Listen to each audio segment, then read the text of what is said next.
New details tonight in the shooting of a 1-year-old on New Year's Eve. And thanks a lot for joining us here at 5:30. I'm Mike Dardis. And I'm Ashley Kirkland. The child's father, 23-year-old Kyan Harvin, says it was an accident. He appeared in court this morning where he faced multiple new charges. WLWT News 5's Daisy Kershaw is live tonight in Northside with these new developments. Daisy?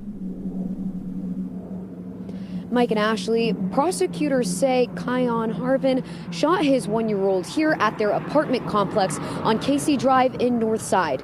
The child suffered injuries to the face and hand. The 23-year-old father of two pled not guilty in court today, but the prosecution says what happened here on New Year's Eve was not an accident.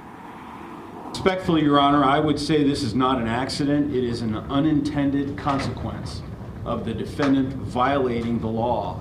Kyan Harvin is facing multiple charges in the shooting of his 1-year-old child. The defendant was in possession of a rifle on this incident. A rifle prosecutors say Harvin shouldn't have had because of his previous crimes. And because of his mishandling of that rifle, ended up shooting his own child in the face and hand. Harvin was initially charged with 1 count of negligent assault. He's now also facing charges of child endangerment and having a weapon under disability. In 2018, he was convicted as an adult of possessing a weapon under disability, so he's very aware of his disability, particularly since he was charged with a second weapon under disability offense as an adult. Still, the defense says Harvin is not guilty, maintaining this was an accident despite the prosecution's claims. Mr. Harvin is 23 years old, married. He is the father of 2 children, a 1-year-old and a 5-year-old.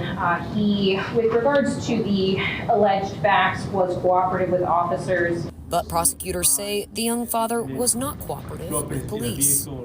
To say that the defendant cooperated with police, I think, is an exaggeration, because the defendant told police that when he first saw the police approach he and the child's mother and the child as they were headed to Children's Hospital, he jumped out of the car to avoid being arrested.